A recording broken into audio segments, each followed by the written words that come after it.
Ladies and gents, boys and girls, welcome. Tuesday, October the 24th, 2023. Hope you're all doing well. Chris Phillips here, your host of the Daily Crow of the Spurs Up Show. Appreciate each and every single one of you tuning in. I see Bruce, Ethan K, John Edward, Brendan M, Jacob Roletter, Gavin, Yoda. What's going on? Also, those who are in the Big Cock Club Discord, head over to the TDC Questions channel.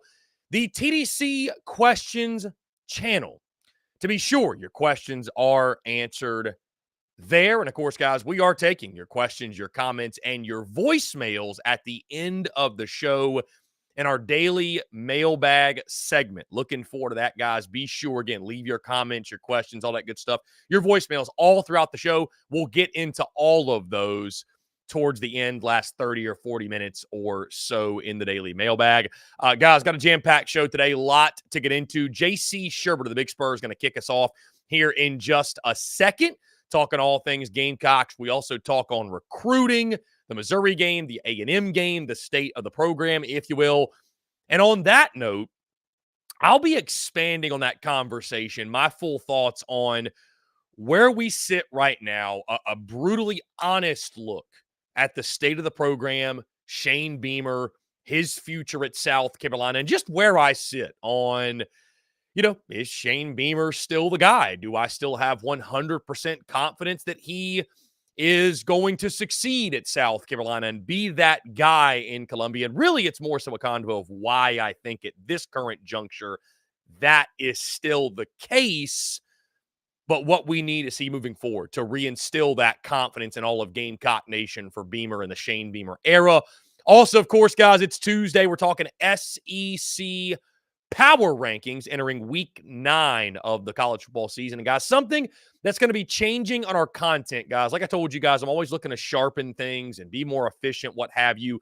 So we're still going to do our keys of the game and our key matchups, but we're actually going to combine those and just call it our 3 keys, our 3 keys segment, where we'll talk about our 3 key matchups, 3 keys of the game against that opponent that weekend. So if we have time today, we will get into it. If not, we'll bump it to tomorrow because, again, guys, like I mentioned, we're dedicated to making sure we've got 30 or 40 minutes for you guys at the end of every show for the daily mailbag because I do want to hear from you all, your thoughts, your commentary, etc. Also, it is Shane Beamer press conference day. He will speak to the media at 1:30, I believe. So going to be really, really interesting to hear what he's got to say ahead of this game this weekend. What else? Also, really excited to announce, guys, that tomorrow morning, yours truly will be making an appearance at 10:35 a.m. Eastern on Texags Radio. If you're not familiar with Texags, they are the biggest and best entity that covers Texas A&M athletics. They got about 140,000 followers on Twitter. If that gives you an idea. They do a daily live show just like we do in the morning. So, again, really excited to hop on their airwaves and talk all things Gamecocks and Aggies. And we'll have, guys, you might recall David Nuno, right? He joined us over the summer to talk all things Texas A&M. We're actually going to have him on the show on Friday to break down this game, preview this game from the Texas A&M perspective. So going to be a really fun week, guys. Content bleeding out of the eyeballs as always. Do not forget, make sure on the podcast side of things, you're subscribed on iTunes, Spotify, Google Podcasts, wherever you get your podcasts. And guys, hit the subscribe button on YouTube. Hit that bell icon so you get notifications of when we go live and when we drop new video content. You guys have probably noticed we're dropping a lot more shorts. We're breaking up our content from the live show and dropping a lot more long-form content as well. We're already over 1,000 views on the video we dropped yesterday, breaking down the Missouri game and just takeaways from that game. And, guys, we're about to hit 4,000 subscribers on YouTube. So, along with all the other content we do, yours truly trying to make YouTube more of a priority. And I appreciate you guys, your love and support, and you guys taking notice of that and subscribing to the channel and showing love and showing your support, as I mentioned. Guys, that being said, we're going to go ahead and jump into everything like I mentioned. Kicking off the show, our good friend JC Shurburtt of Inside the Gamecocks, the Big Spur. I joined him every Thursday at 11:30, and he joined me to talk all things recruiting, the Missouri game, Texas A&M, and where South Carolina goes from here. So sit back, relax, and enjoy this conversation with our good friend, JC Shurburtt. All right, guys, joining us, he does each and every single Tuesday, our good friend, JC Shurburtt of Inside the Gamecocks of the Big Spur. JC, what's going on, my friend? Appreciate you taking the time as you do each and every single week. Yeah, thank you. Good to be on today. I feel a little better, strangely enough, than I did last week. That Florida loss took a lot out of me, but quite frankly, Chris, after Xavier Legette got hurt on Saturday, I was like, well, there goes this game. And then when Tree Babalete got hurt, and I've backtracked on this since then. I was like, well, there goes the season. I just don't know how that injury situation can get any worse. Lots of times, in my opinion, I feel like injuries come across as excuse making injuries and schedule normally because the schedule you're supposed to play. You know how it is in the SEC. Injuries are going to happen. But my goodness, man, on that offensive line, you solve one problem one week, and that's what good coaches do. And they've done I think they've done a good job solving problems. But then another problem pops up. It's like that Bugs Bunny cartoon or Wile E. Coyote where he's putting his fingers in the dam, and another thing's another leak springs. My goodness! And then you look at the situation going into A&M. It's it's not good. So and a disappointing performance. I'm not sitting there saying, well, injuries are why they lost the game, because obviously it's yet another game where you're down 3 touchdowns before you make adjustments on defense. I'm over that. I don't know why that continues to happen. It puts everybody else, offense, special teams, whatever, in a big hole, and you almost have to be perfect to get out of it. And that's happened too many times, I think, the last 3 years. And they got to find a way to not let that happen when teams are getting the best of them early. Stat for you: Missouri's won 3 against Beamer and Clayton White, and they've outscored the Gamecocks 58-10 in the first half, and have not outscored the Gamecocks in the second. They've been outscored 40-30. So, and that's in 3 losses, 2 of them by double digits. So they're getting the best of Carolina early and just coasting to wins. And unlike maybe, I don't know, some games where you kind of look at it and go, well, they played well the second half and fall back. I think we've learned enough now to know that's not going to carry over. I mean, that's just something that it is not something to build on at this point because it's happened over and over again. So that's my, I'm not absolving coaching, playing, whatever, in terms of the loss. I just couldn't, but I was as stunned as I was with how bad the defense was yet again. I was even more stunned with the football gods definitely not smiling on Carolina with a very significant injuries in the football game. Yeah, JC. I mean, admittedly, I drank some of the Kool-Aid. Maybe some of my garnet and black blood shone through when I picked the Gamecocks to beat Missouri. But I thought at minimum that would be a really close, competitive, back and forth ball game. So to see the way it played out was somewhat shocking. JC, before we dive in the details of this game, I want to start, though, on a different note, the recruiting side of things, because last week we were so slammed with reacting to the Florida game and, of course, looking at the Missouri game. We didn't get into there's some good news and there's maybe some not so good news. The good news is the Gamecocks picked up a commitment, Jalewis Solomon, and that was a big one, right? We talked about before the staff, how highly they thought of him, think he can be an impact player on the outside, immediately on the defensive side of the football, which Lord knows you need those guys right now. So the Jalewis Solomon news. And then this morning we learned Daniel Hill, the Crystal Balls have come in for Alabama. Talk about those 2 guys specifically. Again, some good news and maybe not so good news on the recruiting trail for South Carolina. Yeah, I can't say I'm shocked by Alabama and Hill.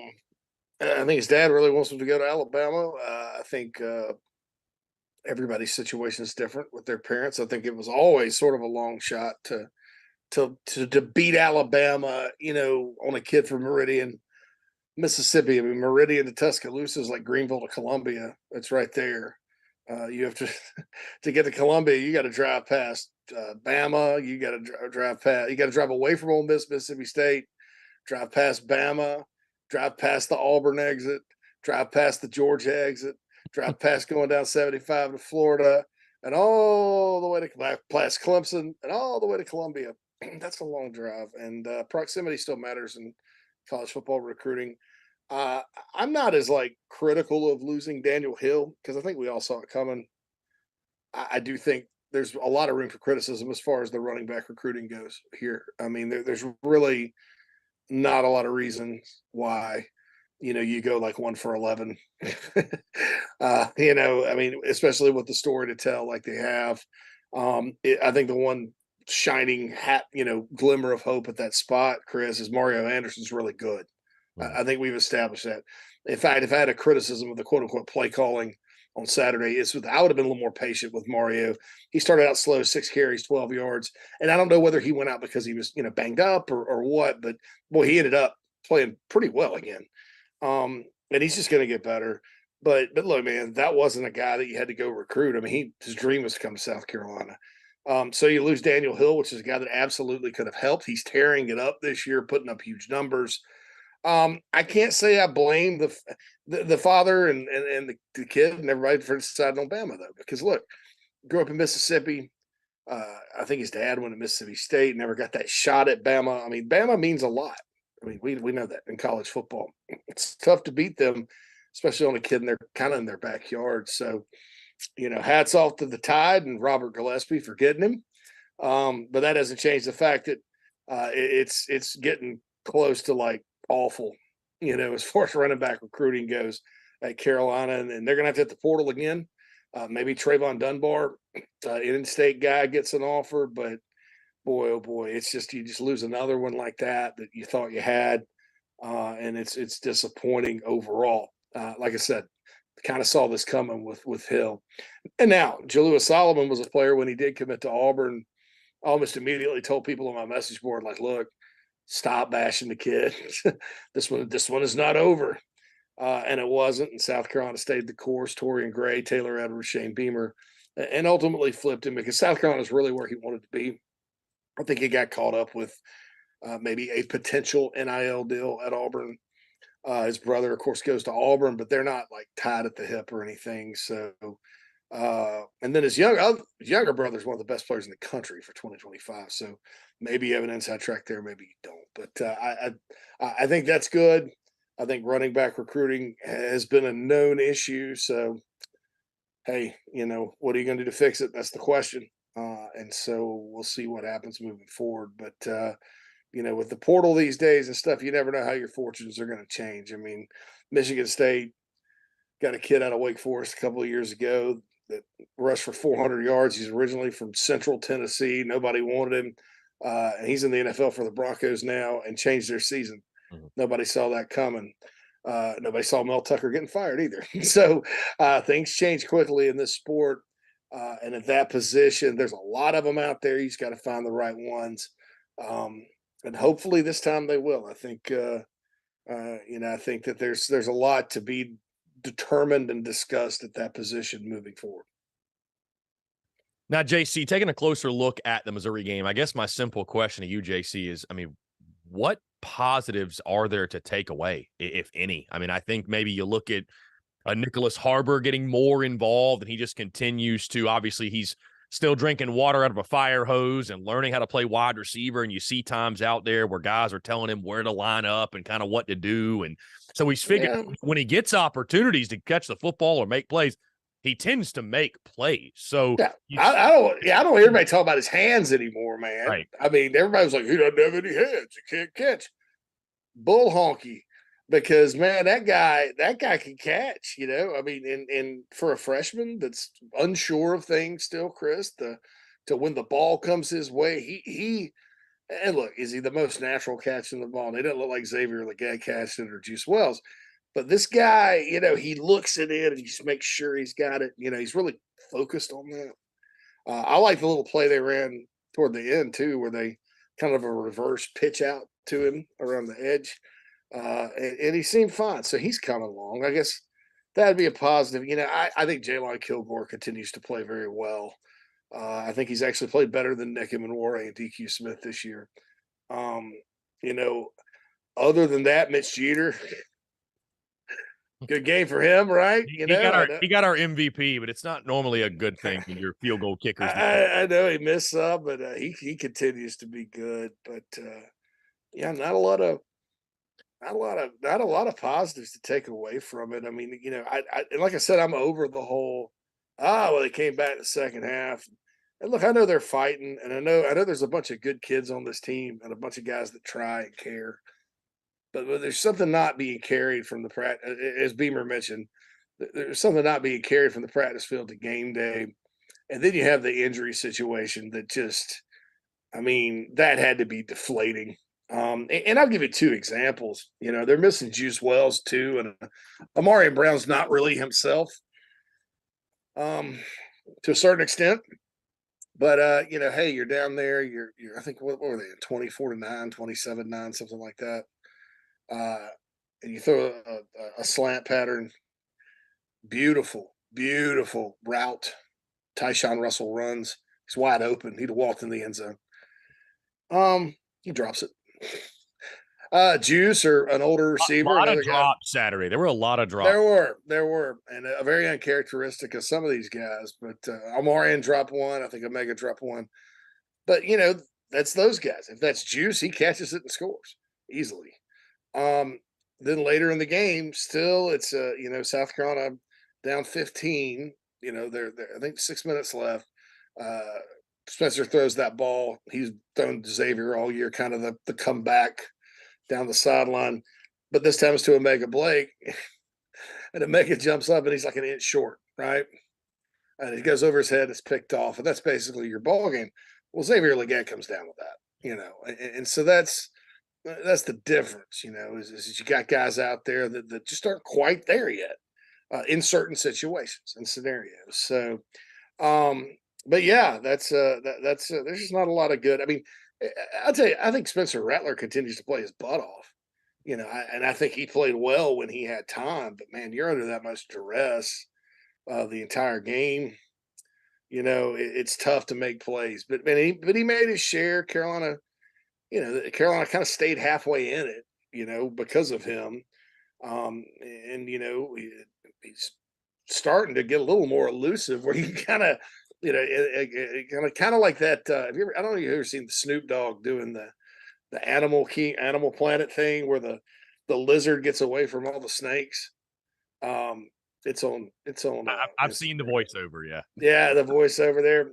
That kind of reminded me of Spencer Rattler sometimes on Saturday. You know, like, oh man, there's a bunch of snakes there. Oh, like, oh, he's getting away. You know, he's actually gotten more elusive, but I mean, you can only do so much when and I don't know.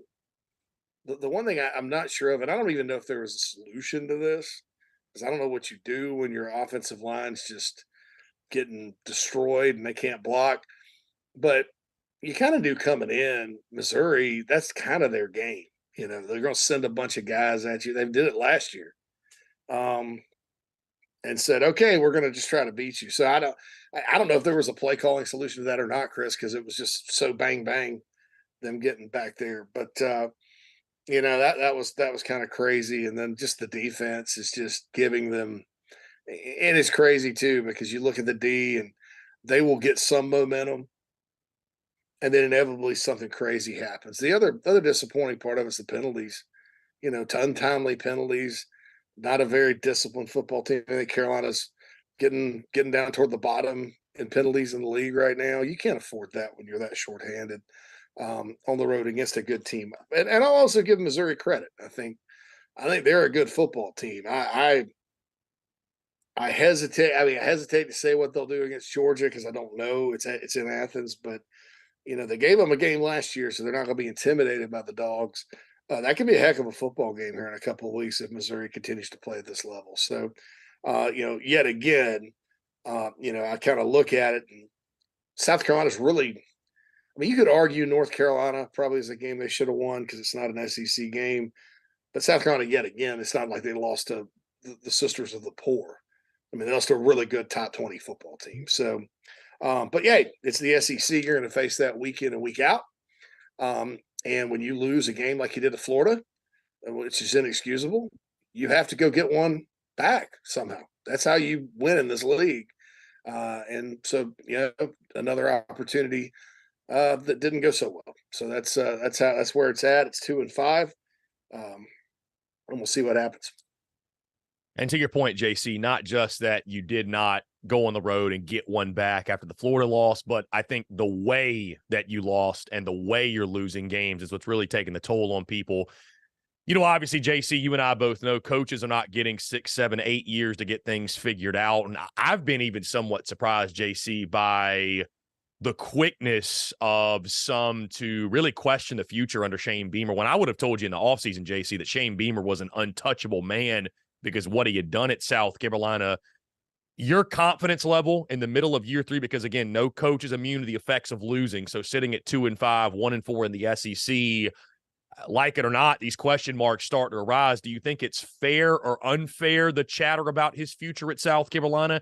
And then on top of that, when I asked the question of, is he the guy for the long term, how important will this transfer portal cycle this next offseason go in answering that question?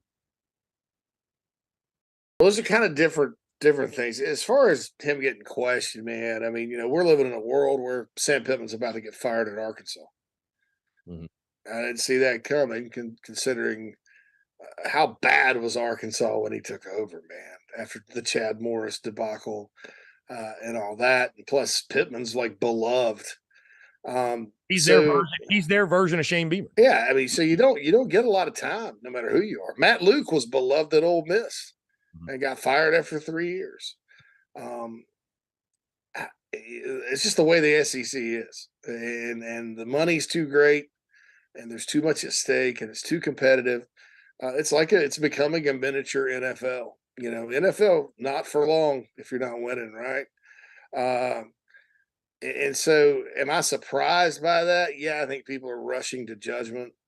And it's mainly the crowd that there's a portion of the fan base. It's a very small but vocal version that they're not ever going to be happy with any hire.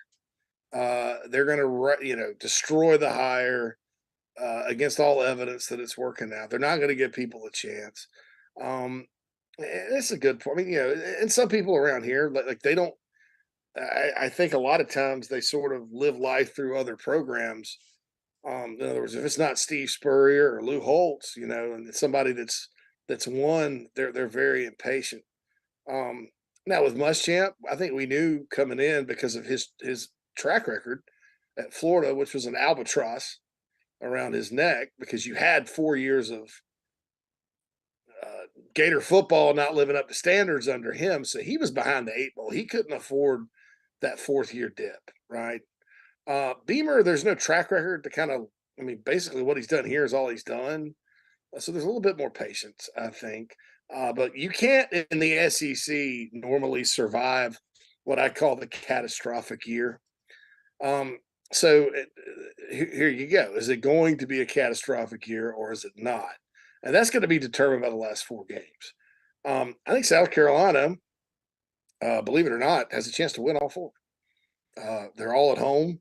None of those teams are really even at the level of most of the teams the Gamecocks have played this year outside of Furman. They're games they should win. I don't know about the injury situation and how that maybe evens the playing field. But South Carolina has a shot at all of them. The Clemson game, obviously, it would be the toughest one I would circle because you just don't know with those guys. I mean, hell, they may be sitting on wins over Notre Dame and North Carolina and be 8-3 and the hottest team in the country when you play them. That's just kind of how the ball bounces sometimes with that rivalry. But right now, shoot, I don't know that Clemson's more than a field goal favorite in the game. I certainly don't think Kentucky at South Carolina, after Kentucky goes through an absolute gauntlet, including Alabama, before they come to Columbia. I don't know that they're going to be favored on Carolina's home field. Certainly, Vandy and Jacksonville State won't. So, but look, well, let's say you lose to Jacksonville State or Vandy, or you finish 3-9. I mean, that is tough to come back from. A lot of times. I mean, because what that does is there's automatically hot seat talk that goes into next year, and it affects your recruiting, it affects your entire organization. My guess is it's not going to end up that bad, but right now you can't rule anything out, man. So and that's not a South Carolina thing or a Shane Beamer thing or anything like that. That's the way of college football these days. And nobody's patient, and maybe it's the world too. Who knows? But I would think he'd be fine. But like I said, the bottom can't completely fall out. I mean, because at that point, what are you going to do to get momentum back? Whole new staff, dramatic. I mean, I don't know. I don't know what you do at that point. But there's 5 games left, and I think Carolina should be in pretty good shape for at least 3, maybe 4 of them. So we'll see what happens. And Chris, this year's schedule's different. There are some things that are just factual. Sometimes schedule sounds like an excuse, but it's just a fact that this is unlike most of the Carolina schedules we've seen in our lives. Most of the time, these games they're playing in November, with the exception of Clemson, are played like either spread out or they're played into September-ish. Usually Kentucky, Vandy's in October-ish. Sometimes Kentucky's right there at the beginning of October. Your Jacksonville States come early, usually back to back. I mean, this year it's just been out. There's no real breathing room outside of Furman until the end. And so that's kind of the way it bounced this year. And so we'll see. We'll see if that matters. Yeah, to your point, JC, last year you had Charlotte and SC State back-to-back early in the season to kind of get a groove, get momentum, figure some things out, and you just have not had that stretch this year. Really quickly, JC, I know we got to get you out of here. First things first, it's a real short answer. Sam Pittman fired Dan Enos midseason. Some Gamecock fans, a lot in Gamecock Nation, are clamoring for Shane Beamer to do the same with Clayton White. Do you think that's a good idea? And if so, or if not, why or why not, in your opinion? Right now, I don't think it's a good idea. I don't know who would call the defense. I mean, and if anybody on that side, I mean, who would have, maybe Travian Robertson could call it, I would think. Torian Gray, I'm sure, could call defense. I mean, he's called both of them. Travian calls one. I mean, I don't know how you do it because Clayton White's scheme is Clayton White's scheme, and so who's gonna run it? I mean, I don't know. I thought firing Enos was kind of one of those things, Chris. It was sudden because Arkansas wasn't losing because of their offense. They hung 31 on LSU. They lost 38-31 to BYU. They lost 24-21 to Alabama, 27-20 to Ole Miss.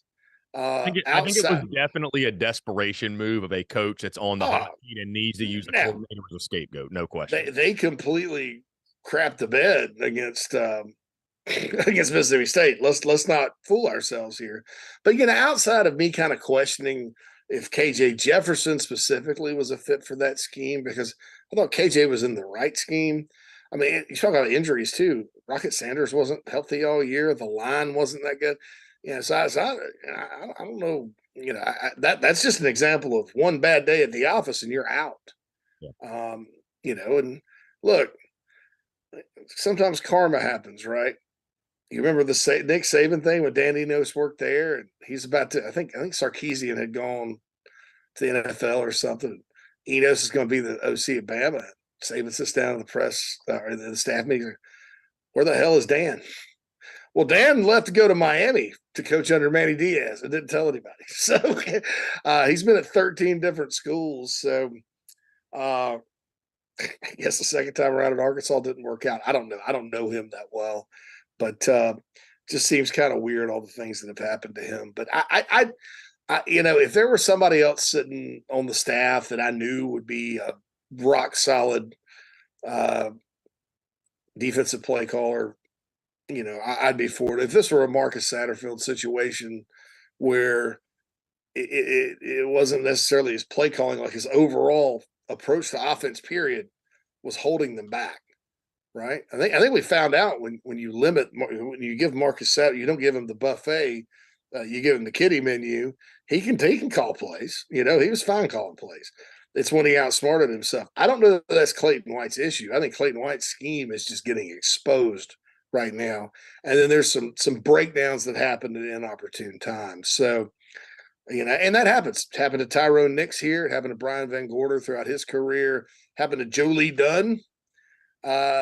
Defensive coordinators sometimes have a shelf life, and they're good for a while, and then they get figured out and they don't adjust. The great ones always evolve, always adjust, or are just so damn hard to figure out that they're always going to be tough. But that may be what we're seeing here. It's a good first couple of years. You got some turnovers. It's fine. Everything's good. But, the book is out, so to speak. And it certainly seems that way when you watch other teams consistently get good matchups, good looks, and they seem to kind of know what you're kind of trying to do and what you're trying to hide and how to find it and expose it. JC, last thing, Gamecocks travel to College Station, take on a Texas A&M team that, somewhat reeling in their own right. This is a game that Jimbo Fisher, I think if you see Texas A&M fall to the Gamecocks, he's going to be out of there, buyout or not. But South Carolina enters as a 2-touchdown underdog. They go into a venue they've never won at before in Kyle Field. What chances do you give South Carolina against a Texas A&M team that they're not world beaters by any stretch, but you look at the injury report and then you look at the line of scrimmage. If there's one thing, JC, Texas A&M does have, it is elite pass rushers, and that could spell another long day for Spencer Rattler and that Gamecocks offense. I mean, you look at this game, is there any glimmer of hope? You see a path to South Carolina pulling this upset, or do you see another tough day at the office? Well, it's been such a weird year, Chris. I mean, you wouldn't expect Virginia to beat North Carolina. I didn't expect that Mississippi State Arkansas outcome. Not 7-3, not without Mississippi State's defense. That was like 2000 SEC. Yeah, so I mean, that's like Mississippi State's been in a bunch of those. That had years. The Jefferson Pilot feel to it, Dave Neal called that one. The 3 days. But the 3 days. But I didn't see Virginia beating North Carolina. I didn't see that coming. It's been a weird year, but the matchup you do circle and ready because is Carolina's offensive line versus a mighty talented A&M defensive line. A&M has 29 sacks this year. Carolina has 13. It's down there where Carolina hasn't won. It's a noon kickoff. Sometimes they don't show up. Sometimes A&M honestly does not show up. 11 a.m. local time kickoff. Yeah. I mean, I think their 11 a.m. kickoffs last year were like Massachusetts, and there was only like 20 people there because it was cold. And I think they ended up pulling away at the end, 24-7 or something. And then Florida beat them pretty good, 41-24 down there. But this is a better Aggies team than last season. The shame of it is with Carolina struggling on defense like they are is I don't think Texas A&M is very good on offense. I don't think Bobby Petrino has been the answer they thought he would be. I don't think Max Johnson's been the answer that I thought he would be when he took over Connor Wegman. I thought, well, heck, Max Johnson did all this at LSU. He looked good last year at A&M. Something's not right quite there. They don't have great protection either. They don't have a great offensive line. They're talented, but it's not what I would call one of the best in the league. So that's a shame because their weakness sort of matches up with Carolina's weakness. And Carolina's biggest weakness right now, thanks in no small part to injuries, is matching up against what makes them, potentially elite on defense. So it's going to be a long day at the office, most likely. But I'll say this, and I didn't mean to just Bogart Shane's line because he said that after the Missouri game, tough day at the office. But you go shoot your shot. You don't have anything to lose with this one. This is not. You win this one, you're playing with house money. You lose, you're expected to lose. Come back, regroup, and you got to get grind for the Gasparilla. Grind for the Gasparilla Bowl, bro. Get that 6 wins. Get to the Gasparilla Bowl this year. Try your best to win it. Regroup, make changes. Look into it. Examine the program. Take stock. But this A&M game is going to be awfully, awfully difficult. Especially, I think we're going to get the injury report here pretty soon, and I don't expect it to be positive. So we'll see what happens.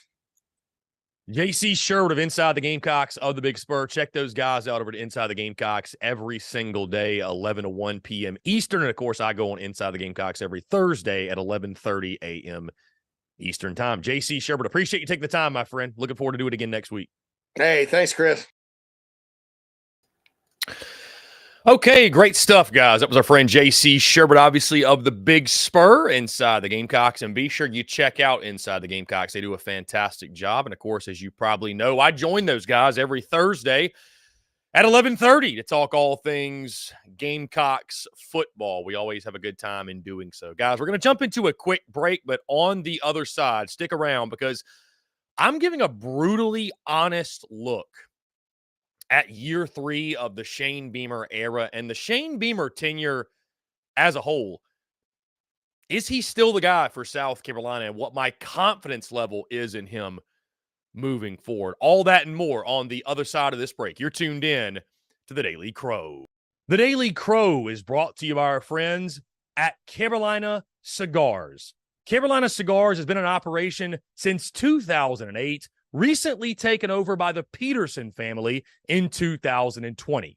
Whether you're new to the cigar scene or whether you've been enjoying cigars your entire life, Carolina Cigars has the expertise and knowledge to make your visit to their shop enjoyable. Stop by for a fine cigar and experience their classic cigar lounge where people come together, share conversations, and become friends. So if you're into cigars and you're on Hilton Head Island, you really do need to go by and see them.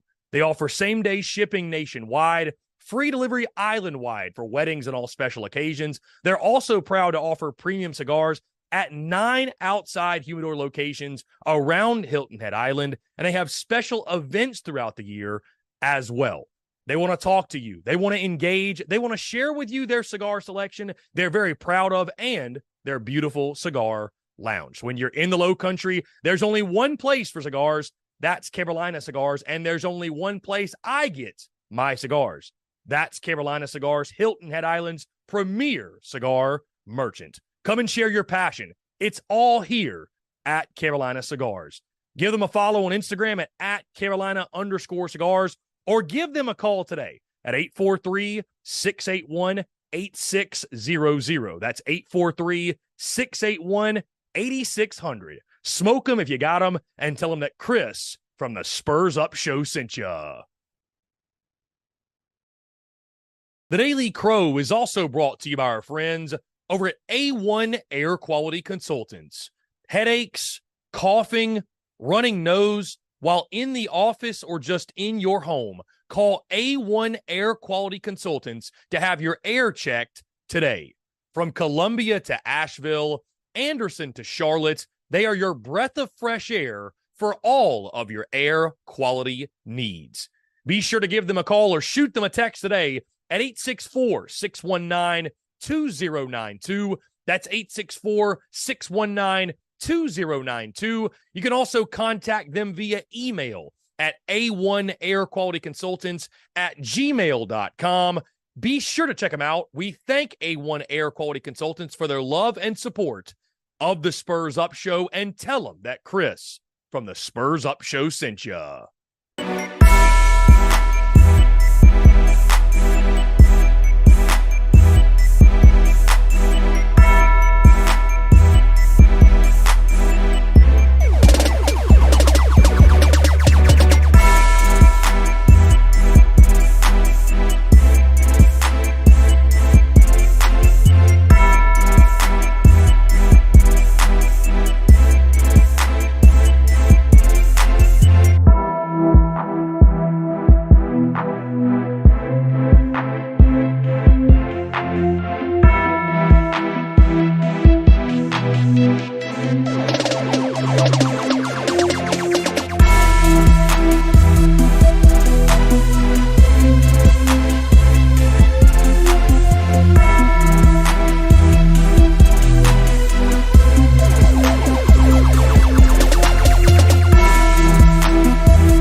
That's your Dougie, ho.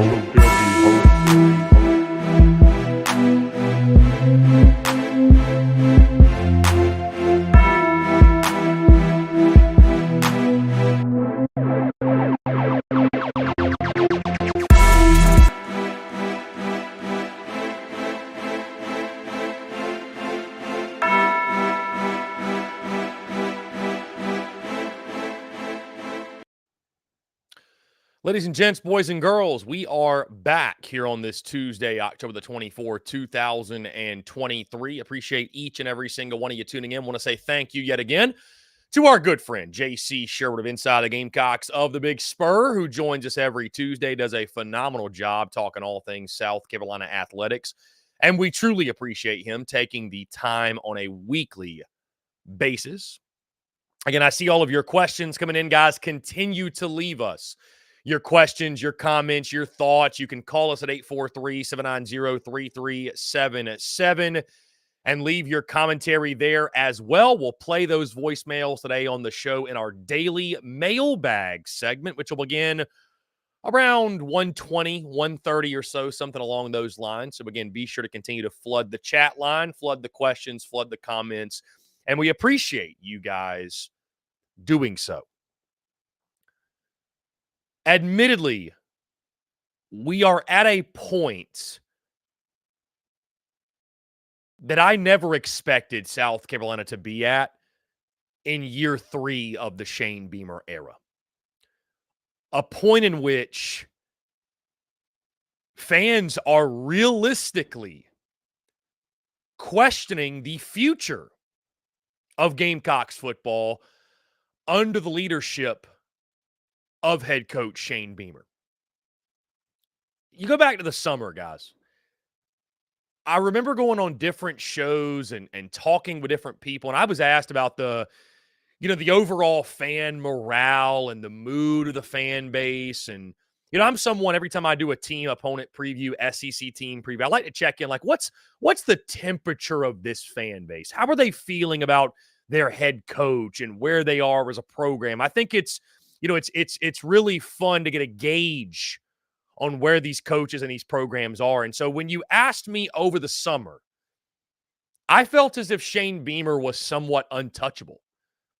After the way that year 2 ended with back-to-back top 10 wins over Tennessee and Clemson, even with the bowl game against Notre Dame happening, the end of the season success in year 2, coupled with the decision to finally let go of Marcus Satterfield, the offensive coordinator, coupling that with the successes on the recruiting trail, right?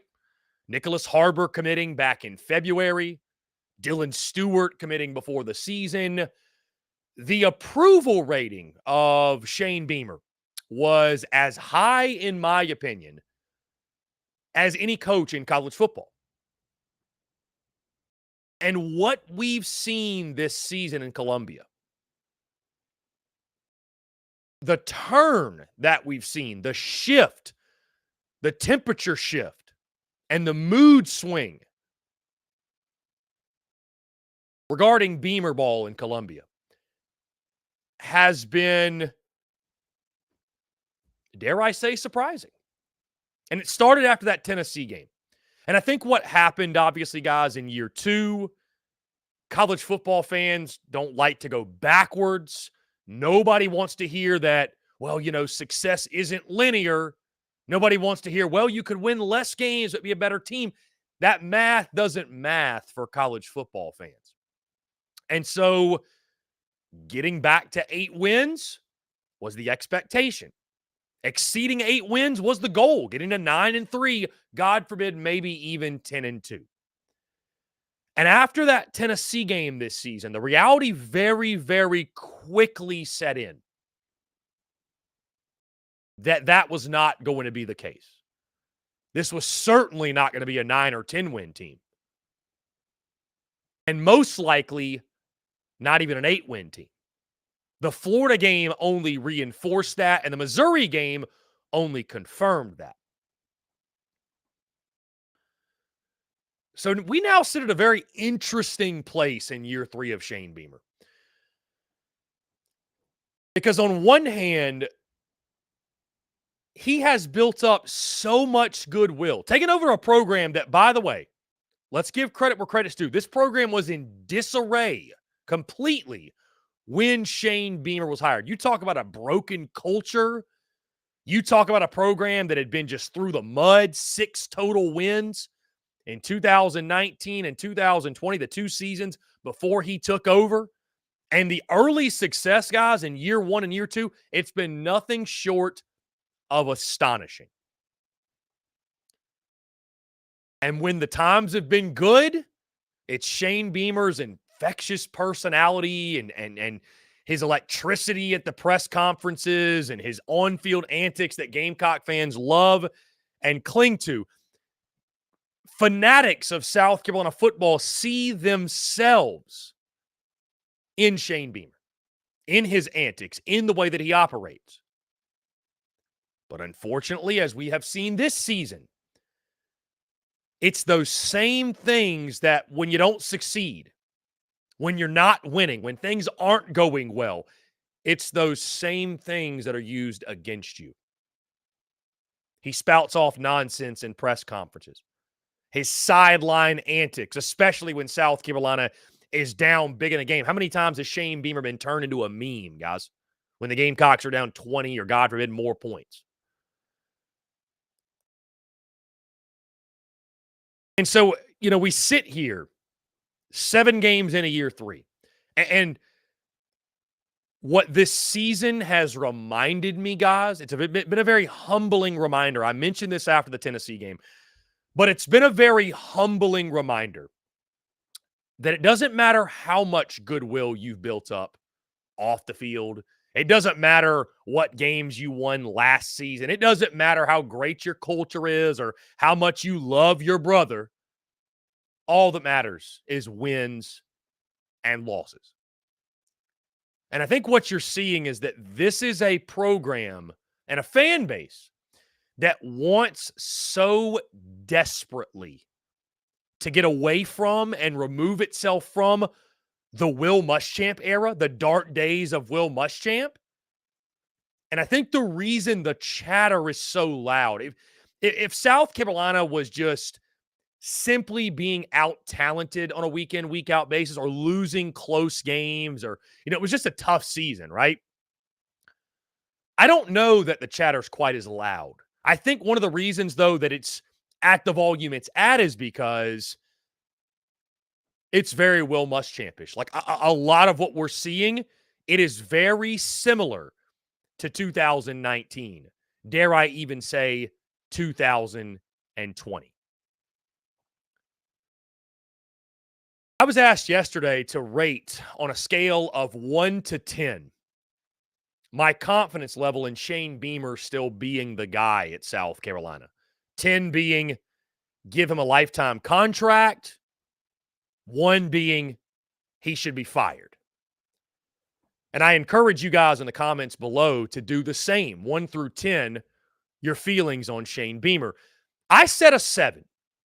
And I'm here to say today, I am still confident in Shane Beamer as the leader of South Carolina football. There's been a lot of chatter and a lot of conversation. Let me also say this, by the way.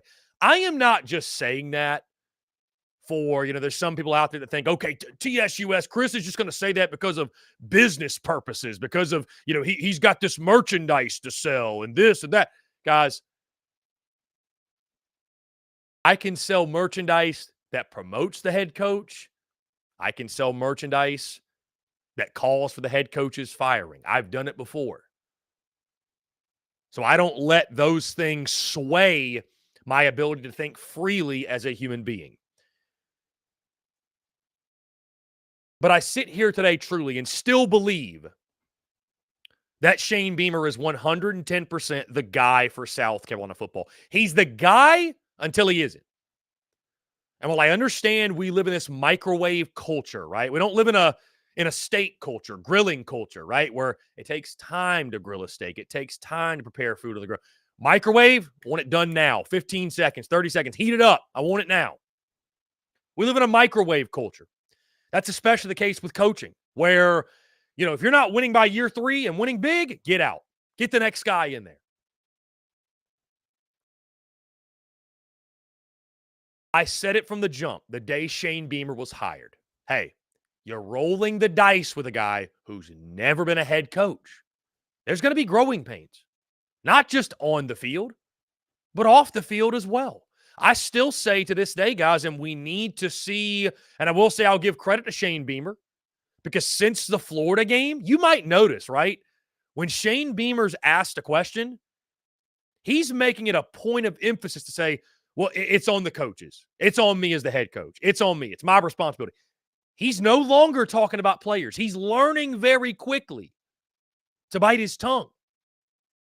His evolution with the media is something I've talked about a lot. That how does his relationship with the media change? Is he going to continue to be the guy with the chip on his shoulder and snarky and kind of got an attitude and is jubilant and excited and acts like he won the Super Bowl when Carolina wins, but is a bit of a sore loser when things don't go his way? How does he continue to mature and evolve in that regard? Also, of course, on the field, the evolution of this football team, this roster, this coaching staff. Okay. But I thought when South Carolina hired Shane Beamer, it was, hey, lock in for 5 years, guys. You get nowhere firing a coach after 3 seasons that, this is a blank canvas. It's not like Will Muschamp where the guy's already failed at another SEC school, and that school is much easier to win at than South Carolina, that being the University of Florida. With all that being said, I still believe right now, today, on this October the 24th, 2023, that Shane Beamer's the guy for South Carolina football. Does that mean there aren't some troubling things taking place in year 3 of his tenure? No, it does not. Quite the contrary, guys. Because I think what we're seeing on the field right now, what is so troubling, I think what we're seeing on the field right now this season is a reflection of the failures that took place over the offseason in regards to transfer portal and building a roster. South Carolina was gutted by the portal at the end of last season with Marshawn Lloyd, Jaheim Bell, Gilbert Edmond, Jordan Birch, all these guys hitting the portal. Of course, you lost others on the defensive side like Zach Pickens, Cam Smith, Darius Rush to the NFL draft. And I was labeled as negative or toxic or doom and gloom for calling South Carolina a loser in the transfer portal this offseason and saying that roster turnover was going to be a problem for them. Because, guys, let's face it. Outside of Trey Knox at the tight end position, and I think now we can say Mario Anderson at running back, who did you pick up in the portal to replace the production and the SEC caliber talent that you lost? Well, the answer is nobody, guys. And especially at the most important positions, that being offensive line and defensive line. You went to the likes of Yale, Mercer, Charlotte, Western Illinois. And it just so happens that your offensive line looks like an FCS offensive line going against SEC competition. On the defensive front, specifically the edge position and linebacker, because you lost 6 of 8 in regards to snap count, from your front 7. Who did you pick up that was an instant impact guy, which is what you needed desperately? Jatius Gear from Syracuse was a nice signing at the time, but he can't stay healthy and make an impact. Drew Tuizama from UAB joined the team a week before the season started. He has been a non-factor. Then you got Jerron Willis at linebacker, who I don't even think he's played, the Ole Miss transfer. Even Grayson Pup Howard is a true freshman. He hasn't made much of an impact. And then in the secondary, you picked up no one. Just hoping that your lack of depth wouldn't be exposed at some point. And with all due respect to Mario Anderson, going back to the offensive side, you couldn't pick up a single Power 5 player to help solve your woes at that position. Lack of success in the transfer portal is a red flag and something that has to be corrected. You then go to personnel, player personnel decisions, another red flag. Why did it take so long to realize that Dakereon Joyner wasn't the answer at running back? How did a coaching staff go through an entire preseason and they couldn't tell that Mario Anderson was better, worlds better, than Dakereon Joyner? How is that possible? How is it possible that Dontavius Braswell, a four-star true freshman, isn't ready to play in any capacity? Nobody's saying he should be the starting running back, but isn't ready to play in any capacity. How is it that South Carolina brings in a guy like Nicholas Harbor, who has seen increased reps of late? And I understand, guys, drinking water out of a fire hose. I kept very realistic expectations in the preseason. Hey, he's not going to make much of an impact until midseason. But how is it this coaching staff couldn't find a way to get him even slightly more involved early in the season? And on the defensive side, I mean, where do you start with the malpractice? Year 3 of your defensive coordinator. You can't stop the run. You can't stop the pass. You can't do anything. You can't get them off the field on third down. You can't do anything. One of the other troubling signs, when Shane Beamer was hired, we thought to ourselves, okay, we're hiring an unproven guy, but he's going to go out and get elite assistants. Guys, I think Dabble Loggins, the argument's still there whether that's going to be a success or not. Earlier in the season, I was much more convinced. But, I mean, it's been a mixed bag just as much as anything else. We don't know. We don't know for sure. Can Dabble Loggins be a successful OC when he doesn't have Spencer Rattler bailing out the offense anymore? We have no idea. And it's very obvious and apparent that Clayton White is a dud. The only superstar assistant on this staff is Pete Limbo, the special teams coach. And guys, as much as we love Beamer ball, you got to find a way to win games conventionally with your offense and your defense. Special teams isn't going to be there on a yearly basis to bail you out.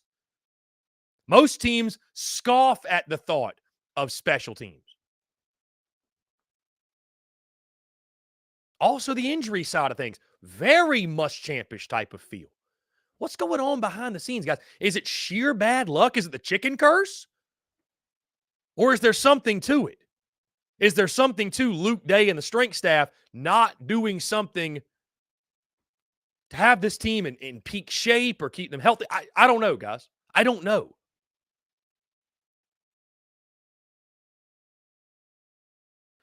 So it's a culmination of things that have gotten us to this point. And more than likely, South Carolina is headed for an abysmal season, right? This weekend doesn't look too promising. You've got 4 straight home games to close it out, but I'll be stunned if South Carolina goes 4-0, guys. I'll just call it for what it is. So, and whether you go 5-7, you go 6-6, whatever it is, the bottom line is this. Year 3 of the Shane Beamer tenure has been a colossal failure. The question is this just going to be a small bump in the road, a minor step back, or does this turn into a trend? Do we see South Carolina struggle in the transfer portal for a second consecutive offseason? Something Shane Beamer cannot afford, guys. He cannot. They have got to go out in the portal and get some instant impact talent, especially at the line of scrimmage and really across the board, but they've got to have a successful portal haul. Does recruiting continue to stay hot, have momentum? I don't think many of us are worried about the high school recruiting, but you win in the transfer portal now. If you can't win in the portal and your roster turnover is such where you're getting worse as a football team year after year, you don't stand a chance. And then coaching staff decisions. I think most agree Clayton White needs to go. Monterio Hardesty, the running back coach, needs to go. If Lonnie Teasley wasn't recruiting so well, I'd say his ass should be gone too. Luke Day, when you're having a season like you're having this season, everything should be reevaluated.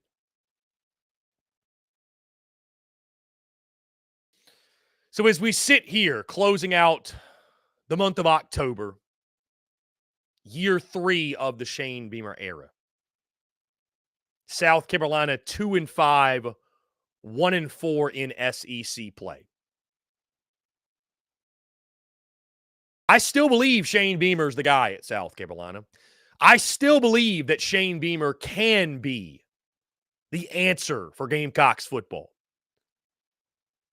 His most important offseason is upcoming.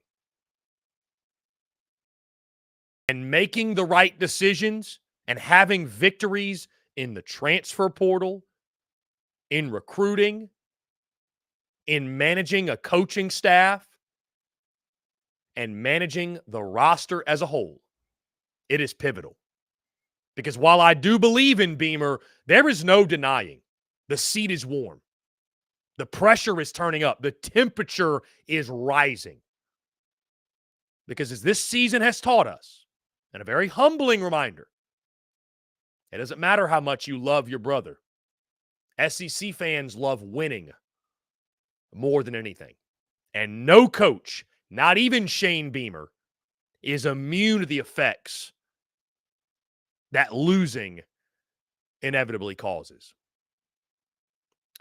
Guys, that being said, let's go ahead and jump into a quick break. On the other side, it's Tuesday. Every Tuesday, we lock in SEC Power Rankings. I'll dive into all these, give you guys my full explanation behind the why of the Power Rankings heading into Week 9 of the college football season. Guys, all that and more on the other side. You're tuned in to the Daily Crow.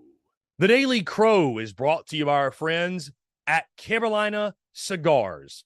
Carolina Cigars has been in operation since 2008, recently taken over by the Peterson family in 2020. Whether you're new to the cigar scene or whether you've been enjoying cigars your entire life, Carolina Cigars has the expertise and knowledge to make your visit to their shop enjoyable. Stop by for a fine cigar and experience their classic cigar lounge where people come together, share conversations, and become friends. So if you're into cigars and you're on Hilton Head Island, you really do need to go by and see them. They offer same-day shipping nationwide, free delivery island-wide for weddings and all special occasions. They're also proud to offer premium cigars at 9 outside humidor locations around Hilton Head Island, and they have special events throughout the year as well. They want to talk to you. They want to engage. They want to share with you their cigar selection they're very proud of and their beautiful cigar lounge. When you're in the Low Country, there's only one place for cigars. That's Carolina Cigars, and there's only one place I get my cigars. That's Carolina Cigars, Hilton Head Island's premier cigar merchant. Come and share your passion. It's all here at Carolina Cigars. Give them a follow on Instagram at Carolina_cigars, or give them a call today at 843-681-8600. That's 843-681-8600. Smoke them if you got them, and tell them that Chris from the Spurs Up Show sent ya. The Daily Crow is also brought to you by our friends over at A1 Air Quality Consultants. Headaches, coughing, running nose, while in the office or just in your home, call A1 Air Quality Consultants to have your air checked today. From Columbia to Asheville, Anderson to Charlotte, they are your breath of fresh air for all of your air quality needs. Be sure to give them a call or shoot them a text today at 864-619-2092. That's 864-619-2092. You can also contact them via email at a1airqualityconsultants@gmail.com. Be sure to check them out. We thank A1 Air Quality Consultants for their love and support of the Spurs Up Show, and tell them that Chris from the Spurs Up Show sent ya.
Muscle Dougie Ho.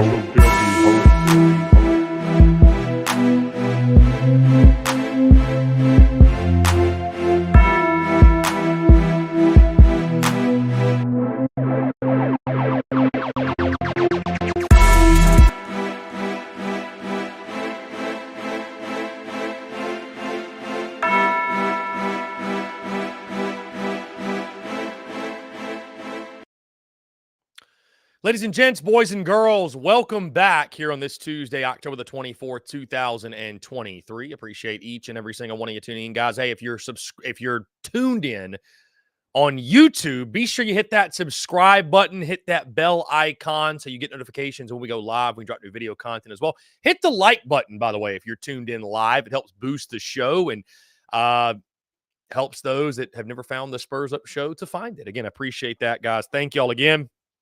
Upcoming very soon in the next 20 minutes or so, our daily mailbag segment where we take your questions, your comments, and your voicemails at 843-790-3377. Guys, do not forget, you can also text that number as well. And looking forward to hearing from you guys today. I feel like there's a lot to discuss. Content been bleeding out of the eyeballs and would love to hear from you all. So continue to leave us your questions, your comments, your commentary, your thoughts. The beauty is in the banter. Guys, that being said, as we do each and every single Tuesday, it's our SEC Power Rankings for Week 9 of the 2023 college football season. We start at number 14 in the cellar. And, of course, there has been no change. It is number 14, the Vanderbilt Commodores. I don't know what could really happen to get Vandy out of this spot. I mean, them winning would probably be a good start, but they've got Ole Miss this weekend. You know, it's interesting. Vandy has always played Ole Miss tough for whatever reason. It's hard to explain. Ken Seals will be getting the start yet again at quarterback for the Commodores this weekend. For Clark Lee's team, almost forgot their head coach. For Clark Lee's team, though, Ken Seals gets the start under center. Vandy coming off the bye week, I believe. They will take on Ole Miss at their place. So, again, there's been some really interesting games between Ole Miss and Vandy. We'll see if this one follows suit and is the same this weekend. But for now, Vanderbilt still at that 14 spot in our rankings. At number 13, the Arkansas Razorbacks. And, guys, again, I applaud Sam Pittman. I really do. I applaud Sam Pittman for having the stones to fire Dan Enos. But that, I think, was sort of a desperation move. That was one in which, okay, it's year 4. You know you're on the chopping block, right? Like, you know you're on the hot seat. And so what do you do to alleviate some of the pressure and to appease some of the appetite, the thirst for blood that your fan base has?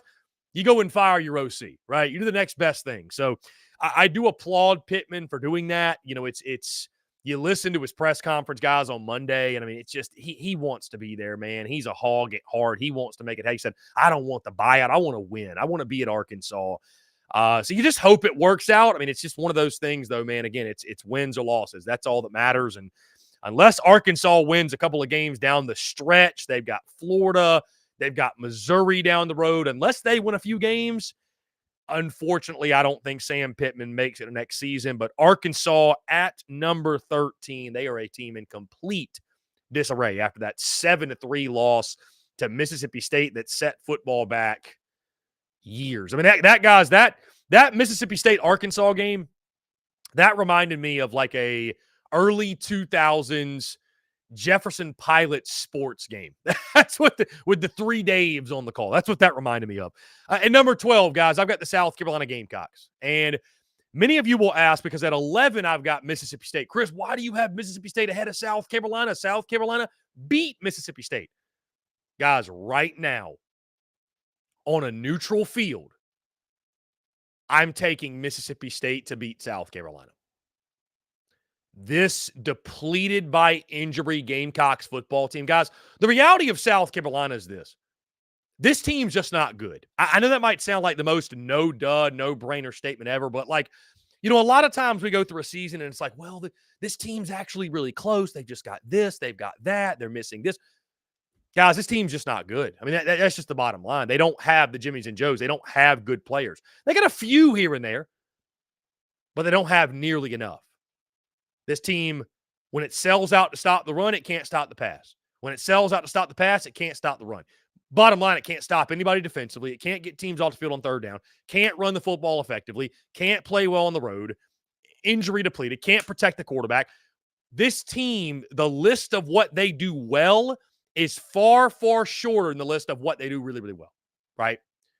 When you look at the injury report, guys, I mean, we're Gamecocks speaking to the media today. They're talking about tight ends are subbing in at the tackle spots just so they can practice. That's how depleted they are in practice right now.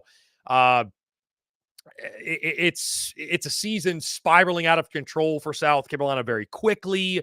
The injuries are mounting up. The Gamecocks don't have the depth to combat that. And even when healthy, this wasn't a great team. Unhealthy, it's just a bad football team, guys. No way around it. Again, at number 11, I got Mississippi State. They got the big win in Fayetteville. That was one Zach Arnett had to have, especially about, after all the questions about the defense and they were struggling. And I mentioned this, guys. I actually talked with Stingray this morning, noted Mississippi State fan, came on our airways front of the show. I talked with him about, it's always fun when your team is the one delivering the knockout blow to a coach, right? Getting him fired. It's not as much fun when it's reversed and you're the one getting knocked out in a game like that and your coach is now on the chopping block. And certainly that would have been the case had they lost to Arkansas. So Zach Arnett buys some time. I thought Mike Wright did really well at quarterback. We'll see what the status is of Will Rogers, the Bulldogs. But I got Mississippi State right now at number 11. At number 10, I've got the Auburn Tigers. Auburn's at least a team. While they're not very good, it's not like they're a team, guys, just getting blown out of the water. Like, they are competing on a week-in, week-out basis. Took Georgia down to the wire, right? I know LSU was a blowout. I know that one was perfect storm in Death Valley. Not a great place to go and try to figure things out at the quarterback position, offensively, what have you. But, I mean, they took a really good Ole Miss team to the wire yet again. And I know that game being in Jordan-Hare, that makes all the difference. But I think Auburn, what they can say more so than any of the other teams I've mentioned at this point, Auburn is a team that while they're at the bottom of the league, they're dangerous. Auburn's at least dangerous, right? With Hugh Freeze. And once he gets his quarterback in there, all bets are off. All bets are off because they got a solid defense. But they're a dangerous football team. They're just not a good football team yet, but they are a dangerous football team. At number 9, I've got the Kentucky Wildcats. Kentucky, obviously, on their bye week after that abysmal showing against Georgia. They've got a big one this weekend in Lexington, a night game against the Tennessee Volunteers. Kentucky, it's just all about can they get more out of Devin Leary. I mean, I think this team, you got blasted by Georgia. So be it. Georgia's Georgia. But Devin Leary, I mean, he's probably been, of all the players in the SEC with hype and expectations, he's probably been the most disappointing. It just has not clicked for whatever reason for Liam Cohen, the OC, and Devin Leary, and he got all these weapons at wide receiver. And Ray Davis has been fantastic running the football. The offensive line's been much better.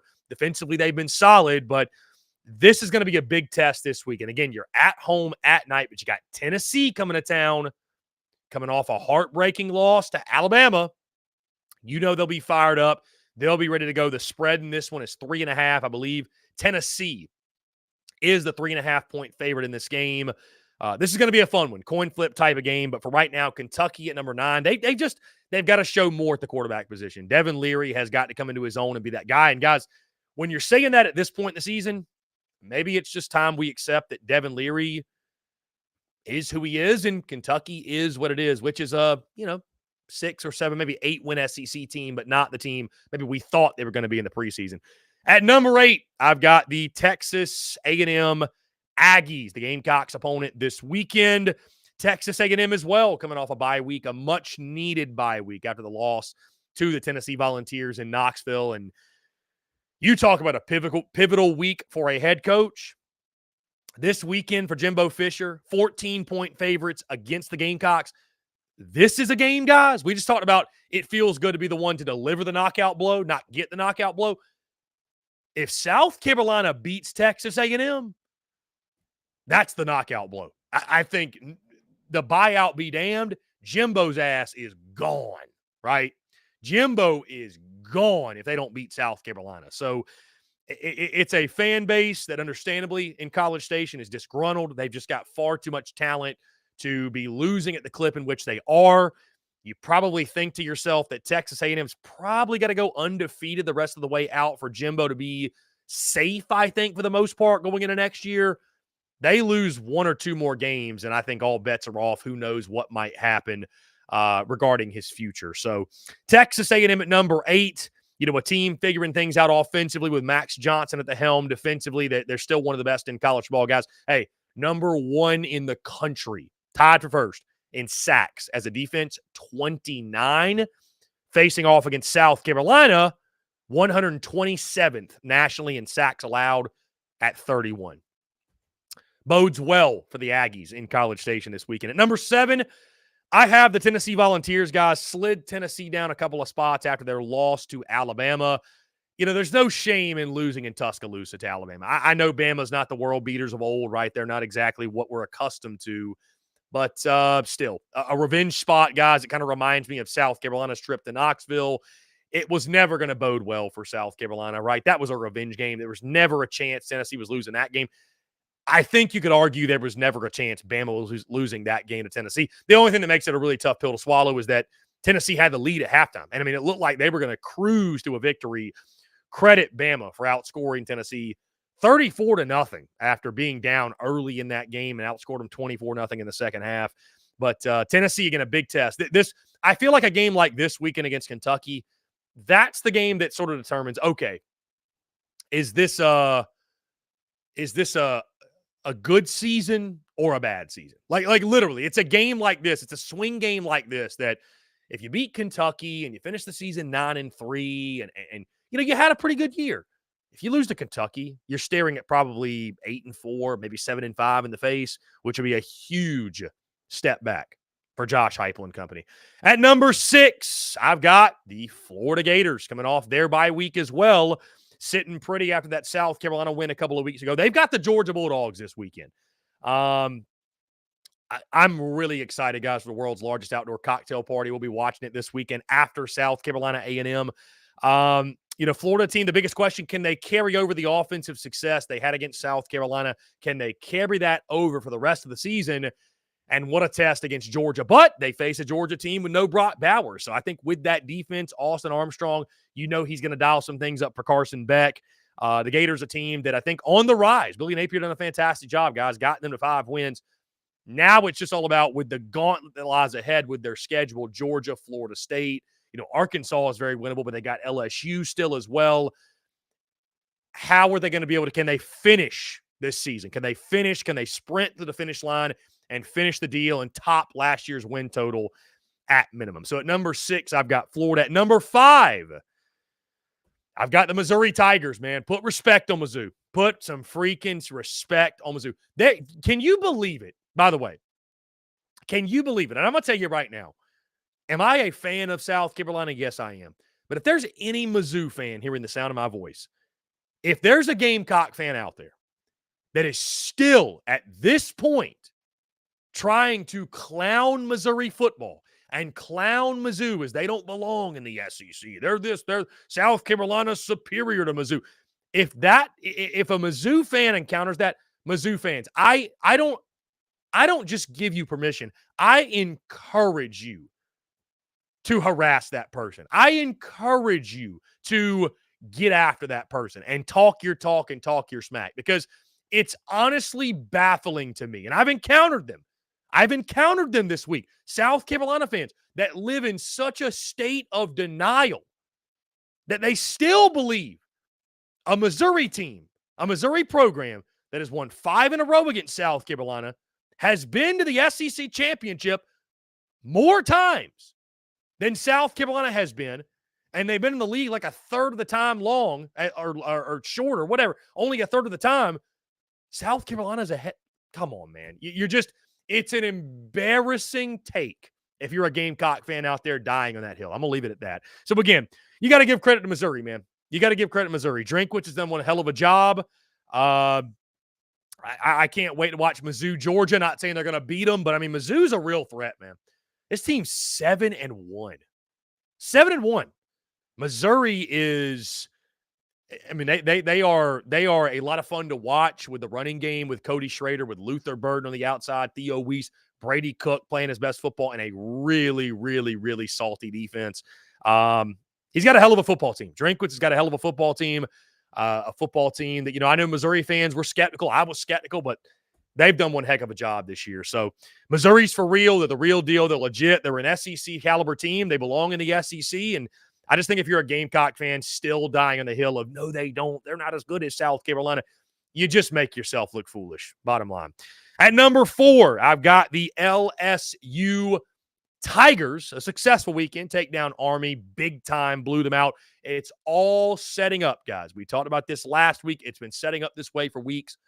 LSU, Alabama, next weekend, the Bayou Bengals on their bye week this weekend, as is Alabama as well. Going to set up for a fantastic game, guys. The offense was electric. The defense was dominating. What you would expect from the Bayou Bengals in that game against Army, 62-0, the final in that game. At number 3, I've got the Ole Miss Rebels, man. Again, there's no such thing as a bad road win in the SEC. And you go into Jordan-Hare, the Plains, and you get the job done. That's impressive, man. That's a really impressive W. Ole Miss is a team. Do I think they're going to win the West?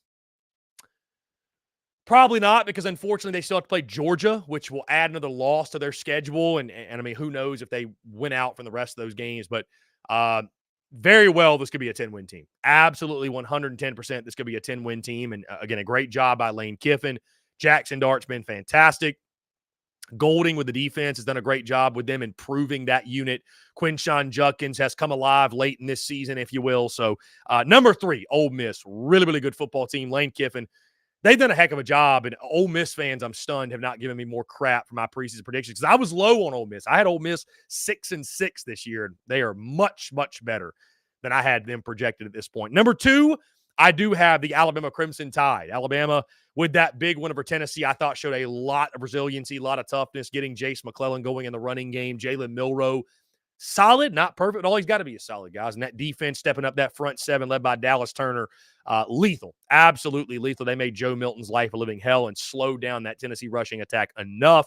Again, just like LSU, it's all setting up for that game in Tuscaloosa. You feel like a game that's going to decide the West. I mean, really, truly, it feels like that is the game that is going to decide who meets Georgia in the SEC championship. And again, it's funny, though, guys, I say that because the East and West are kind of wide open. I mean, we've got 3 teams in Alabama, Ole Miss, and LSU competing for the West. We've got Georgia, Missouri, and Tennessee all still competing for the East, if you will. So, I mean, it's more wide open than it's been in quite some time. I mean, really, truly. So at number 2, Alabama. At number 1, of course, the Georgia Bulldogs taking on Florida this weekend. World's largest outdoor cocktail party. They're coming off of the bye week. The big question now, guys, for Georgia, they begin life without Brock Bowers.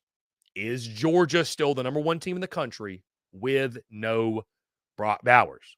How does this offense operate without him, right? I think Georgia, they go much deeper than just Brock. Don't get me wrong, but that's a big piece. I don't think Georgia beats Auburn without him. So will they have enough to beat Florida without Brock Bowers? There's a good chance. But moving forward, how are they able to adjust to life without him? Can the running game pick up more of the slack? Are they able to continue to count on a dominant defense? Going to be really interesting to see, and we'll start to get those answers this weekend. But for now, Georgia stays in that number 1 spot. Guys, that being said, let's go ahead and jump into another quick break. On the other side, our daily mailbag officially begins. We'll take your questions, your comments, and your voicemails. I want to hear from you, all of your thoughts at 843-790-3377 here on this Tuesday. All that and more, guys, on the other side. You're tuned in to the Daily Crow. The Daily Crow is brought to you by our friends at Carolina Cigars. Carolina Cigars has been in operation since 2008, recently taken over by the Peterson family in 2020. Whether you're new to the cigar scene or whether you've been enjoying cigars your entire life, Carolina Cigars has the expertise and knowledge to make your visit to their shop enjoyable. Stop by for a fine cigar and experience their classic cigar lounge where people come together, share conversations, and become friends. So if you're into cigars and you're on Hilton Head Island, you really do need to go by and see them. They offer same-day shipping nationwide, free delivery island-wide for weddings and all special occasions. They're also proud to offer premium cigars at 9 outside humidor locations around Hilton Head Island, and they have special events throughout the year as well. They want to talk to you. They want to engage. They want to share with you their cigar selection they're very proud of and their beautiful cigar lounge. When you're in the Low Country, there's only one place for cigars. That's Carolina Cigars, and there's only one place I get my cigars. That's Carolina Cigars, Hilton Head Island's premier cigar merchant. Come and share your passion. It's all here at Carolina Cigars. Give them a follow on Instagram at Carolina_cigars, or give them a call today at 843-681-8600. That's 843-681-8600. Smoke them if you got them, and tell them that Chris from the Spurs Up Show sent ya. The Daily Crow is also brought to you by our friends over at A1 Air Quality Consultants. Headaches, coughing, running nose while in the office or just in your home, call A1 Air Quality Consultants to have your air checked today. From Columbia to Asheville, Anderson to Charlotte, they are your breath of fresh air for all of your air quality needs. Be sure to give them a call or shoot them a text today at 864-619-2092. That's 864-619-2092. You can also contact them via email at a1airqualityconsultants@gmail.com. Be sure to check them out. We thank A1 Air Quality Consultants for their love and support of the Spurs Up Show, and tell them that Chris from the Spurs Up Show sent ya.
Muscle Dougie Ho.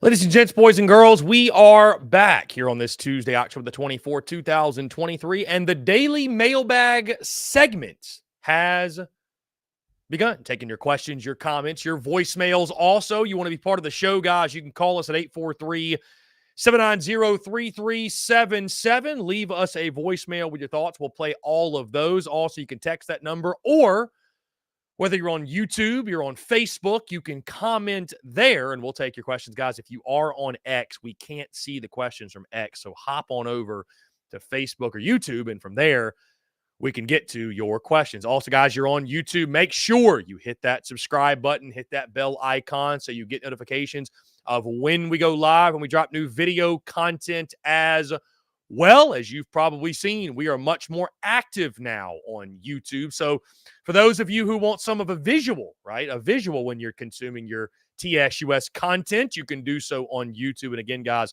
really appreciate you all tuning in and chiming in as we make YouTube a bigger priority of our content. So anyways, 843-790-3377. Let's jump right into it. Ethan K says, recruiting is still important, but the transfer portal is more valuable right now. Unfortunately, we need established guys that can play and contribute immediately. Yeah, Ethan, I would say this. If South Carolina is going to win and win big, it's going to come via the transfer portal. It just is. I mean, I think recruiting is still important, obviously, like the high school ranks. But you win with the portal, and especially when you're a head coach, guys like Shane Beamer, who, has started to feel the heat this year, and you've got to win, and you got to win now. You got to win immediately.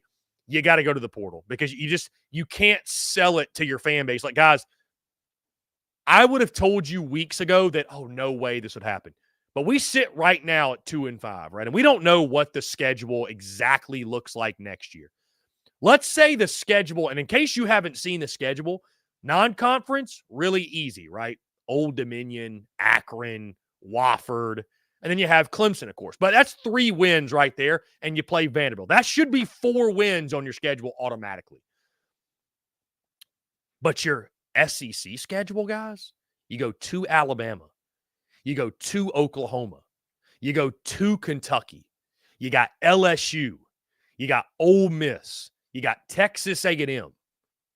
It's a gauntlet.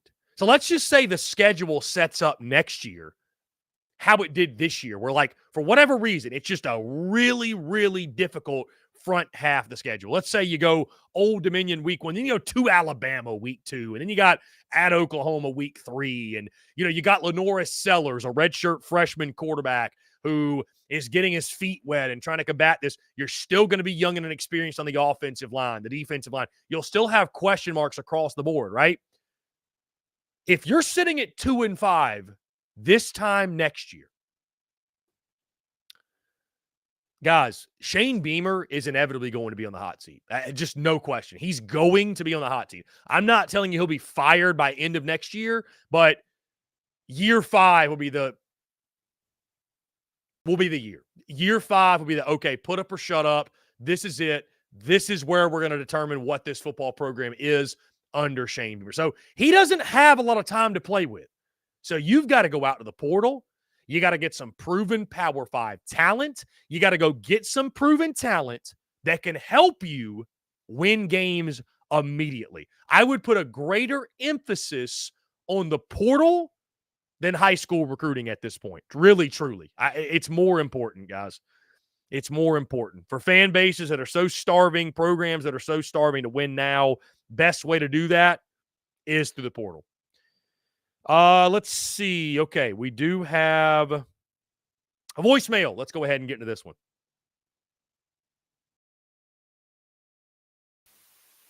Hey, I was just wondering how you feel about maybe a 4-7 South Carolina team playing a maybe a 6-5 or a 7-4 Clemson team on Nickelodeon whenever we do play. I'm assuming the kickoff will be about 9 a.m. and they'll have the game on Nickelodeon. I was just wondering. Have a good one. Appreciate it, my friend. Yeah, Mark Ryan made this joke on his airwaves yesterday. That sounds about right, doesn't it? That sounds about right for for what South Carolina is this year and what Clemson is too, man. I mean, that the Palmetto Bowl is going to be very interesting, right? It just two programs that I think to even remotely for a moment I don't even think you can consider the season a success if you win the game, but just to have something to feel good about, some bright spot on the season. Like, the only thing that's going to make Carolina fans or Clemson fans look back at the record books and say, and point to that season and say, oh, I remember that year, is a win in the rivalry game. That's it. That's it. That's literally it. That's what it comes down to. So it's going to be a very interesting game this year. All right, let's get back into it. We got another voicemail here. What's going on, man? I'm sure you don't want to hear from any Gator fan right now, but going into next year, if Beamer has the same kind of results, what kind of coach do you think you'd be looking for? Appreciate it, man. Thank you so much for the voicemail. So his question is, if you guys couldn't hear it, if South Carolina were to part ways with Shane Beamer next year, what type of coach would you be looking for? And what I'll say is this, guys. I said this since Shane Beamer was hired, okay? I said this since Beamer was hired. I think this is a great case study. I think this is a great case study when it comes to Shane Beamer. The way I look at it is this. There are so many things going against South Carolina in regards to like why this program isn't supposed to win at a championship level, right?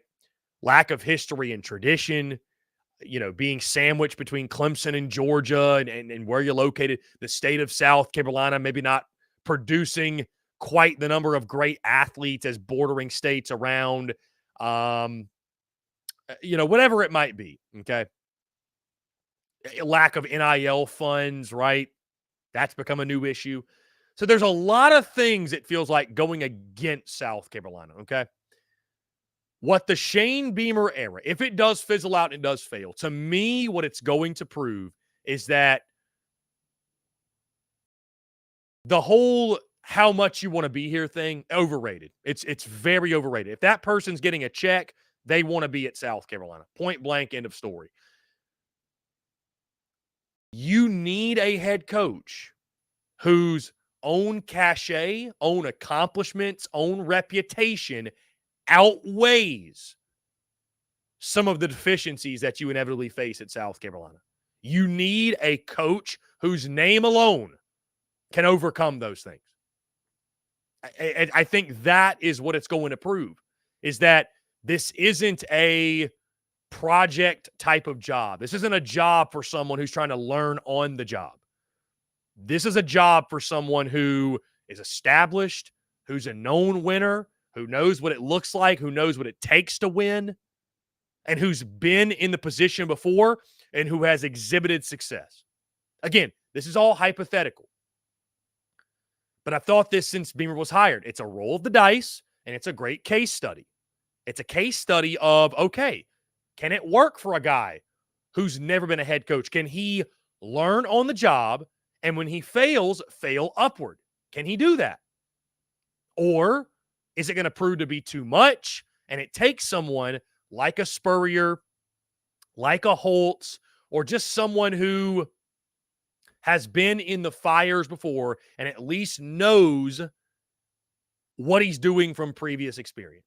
That to me is, that's I think that's what this case study is. And I think that's to the point of that, man. That's what makes kind of some of the coordinator hire stuff. Like, that's what makes it so maddening, man. That's what makes it so maddening. Our friend Dave Bartu, College Ball Matrix, he was actually, we were in communication with him over the weekend. He tweeted at us, and then Josh Pate references as well. But like, guys, it is a very, very worrisome thing when we're in year 3 of Shane Beamer, and Dave Bartu is mentioning that, hey, South Carolina is just completely outgunned in regards to these two coaching staffs. Like, Missouri's coaching staff, far superior to South Carolina's. Like, that is not something you want to hear. That is not something that we want to hear, right? So, that's been one of the most disappointing things, I think, in Shane Beamer's tenure, is that, the promise was early on that, oh man, Beamer's going to come in and get these big time coordinators and, what have you. And I feel like that promise just hasn't been delivered upon. It just hasn't, man. It just hasn't.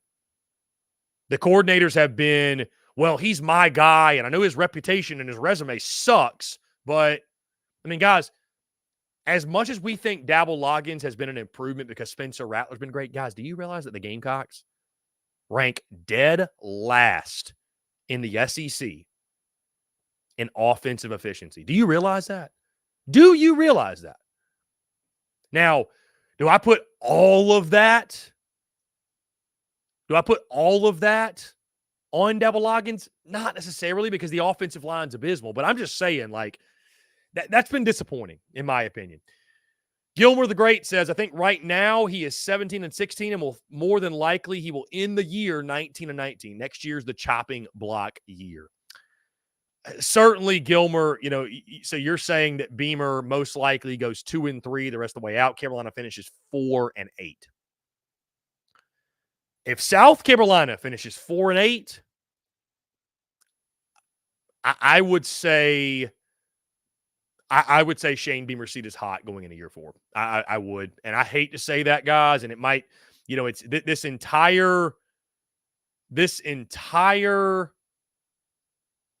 situation that South Carolina football is in feels, I guess it's just, guys, it's just crazy how quickly it can turn. Like that's what I think I'm most surprised by. Like it turns so fast. Like 1 week, we are literally getting ready for kickoff against North Carolina, and all dreams and hopes and aspirations are all in front of us. And, man, this team might win 9 games, and they're a dark horse. And then you lose to UNC, and it was like that was a slap in the face, but people were still optimistic.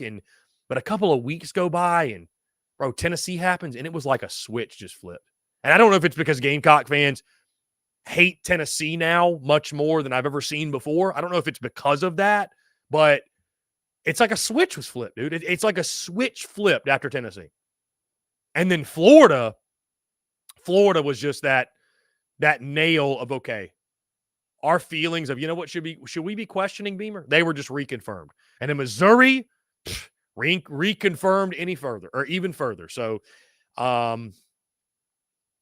yeah, it's just wild how fast it can turn, guys. Bruce says, I think we can all agree changes need to be made. For me, D coordinator, strength and conditioning, O-line, linebackers, running backs, linebackers, and secondary coach. So Bruce said fire everybody. Everybody but Pete Limbo. Y'all are gone. Jeff Gullidge, records of our opponents so far. UNC 6-1, Furman 6-1, Georgia 7-0, Mississippi State 4-3, Tennessee 5-2, Florida 5-2, Mizzou 7-1. We are 2-5. Do with that info what you will. Well, Jeff, I hear what you're saying. The schedule's been tough, but Jeff, the schedule's tough every year. I mean, Jacksonville State, you play in 2 weeks, they're 6-2. Kentucky might have a good record when you play them. I just saying, it's. Everybody's good in the SEC, man. It is what it is. Guys, we're going to jump into one final break. On the other side, we'll continue to take your questions, your comments, and your voicemails here on this Tuesday. All that and more on the other side. You're tuned in to The Daily Crow. The Daily Crow is brought to you by our friends at Carolina Cigars. Carolina Cigars has been in operation since 2008, recently taken over by the Peterson family in 2020. Whether you're new to the cigar scene or whether you've been enjoying cigars your entire life, Carolina Cigars has the expertise and knowledge to make your visit to their shop enjoyable. Stop by for a fine cigar and experience their classic cigar lounge where people come together, share conversations, and become friends. So if you're into cigars and you're on Hilton Head Island, you really do need to go by and see them. They offer same-day shipping nationwide, free delivery island-wide for weddings and all special occasions. They're also proud to offer premium cigars at 9 outside humidor locations around Hilton Head Island, and they have special events throughout the year as well. They want to talk to you. They want to engage. They want to share with you their cigar selection they're very proud of and their beautiful cigar lounge. When you're in the Low Country, there's only one place for cigars, That's Carolina Cigars. And there's only one place I get my cigars. That's Carolina Cigars, Hilton Head Island's premier cigar merchant. Come and share your passion. It's all here at Carolina Cigars. Give them a follow on Instagram at Carolina_cigars, or give them a call today at 843-681-8600. That's 843-681-8600. Smoke them if you got them, and tell them that Chris from the Spurs Up Show sent ya. The Daily Crow is also brought to you by our friends over at A1 Air Quality Consultants.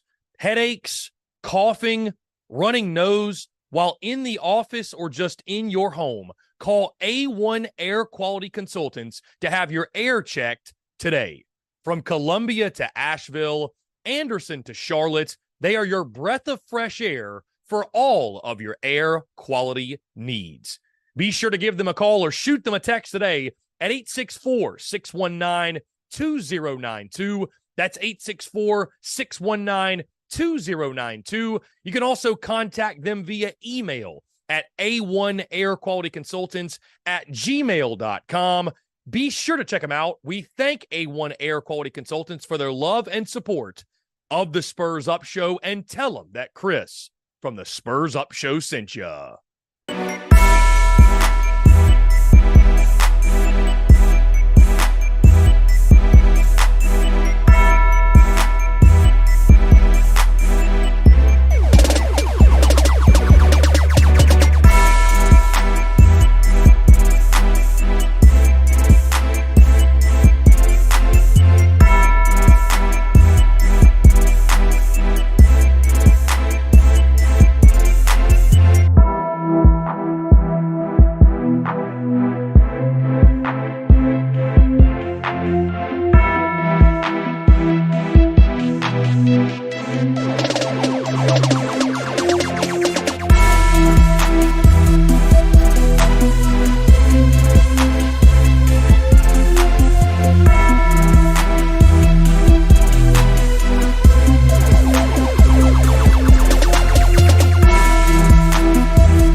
Muscle Dougie Ho.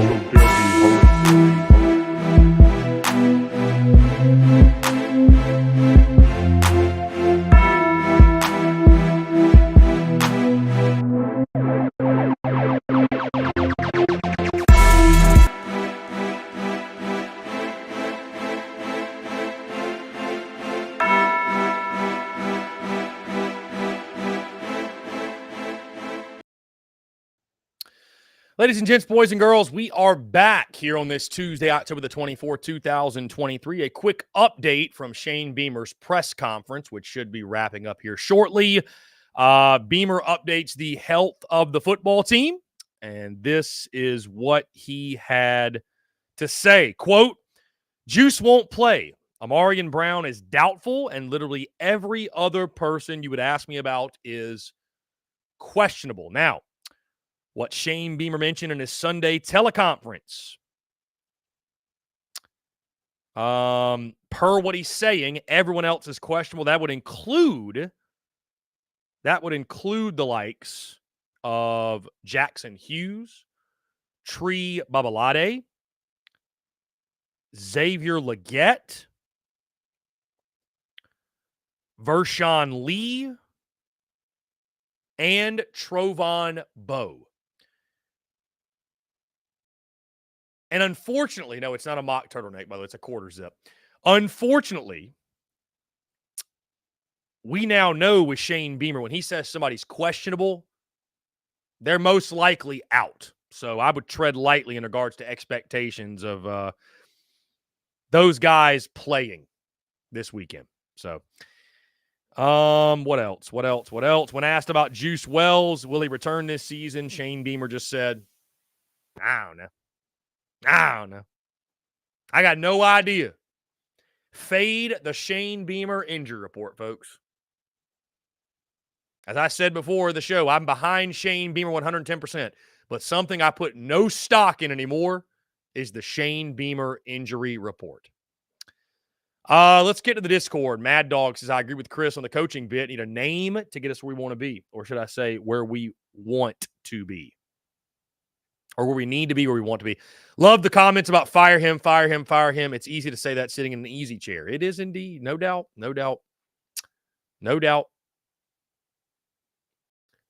Let's see. A lot of people in the Discord asking, do I think Juice Wells comes back next year?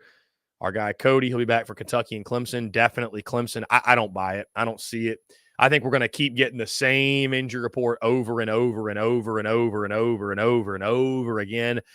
I mean, he's not even healthy enough to practice, guys. If he's not practicing, he's not going to be able to just come back and jump into it. I just don't see it, man. I don't see it. So, I don't see it. So anyways, getting back into your questions, guys. Less than 10 minutes to go. Justin Martin says, Chris, do you see South Carolina getting a strong AD and board of trustees in the near future if South Carolina football wants to stay competitive with the big boys in the SEC and start winning championships? Stay competitive, Justin? Stay competitive. When has Carolina been competitive? Are you kidding me? Stay competitive. They need to get competitive.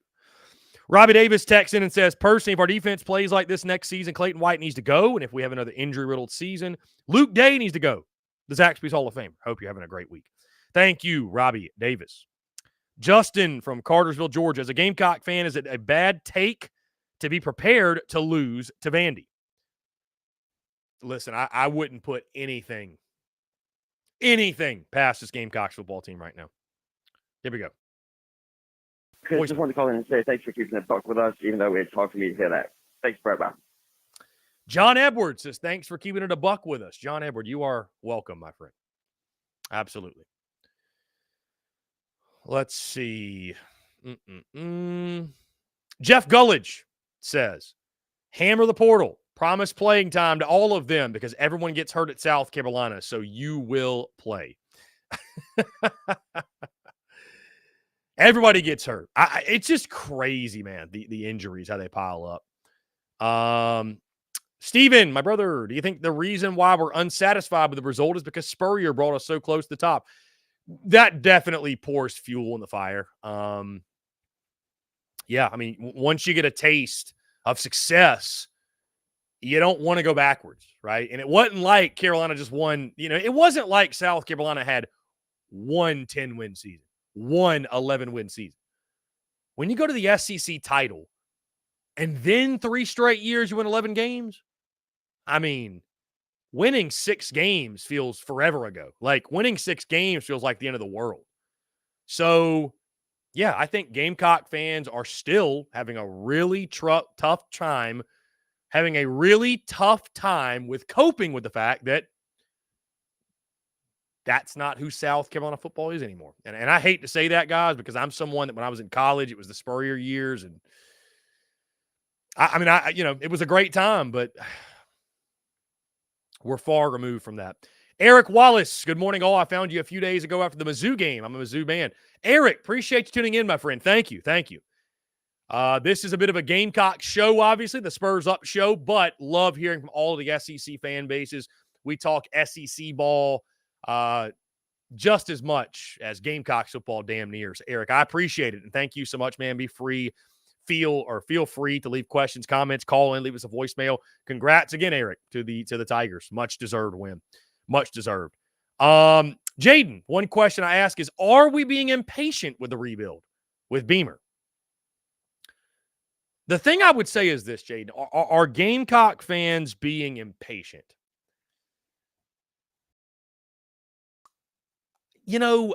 I don't think so, Jaden. I don't. I really don't. I mean, I listen. I think if right now you're saying fire Shane Beamer today, okay, you're being a little bit impatient. But like for people to be disgruntled about the play they're seeing, I mean, that's normal, man. Like if when you should start worrying, Jaden, is when people stop giving a damn.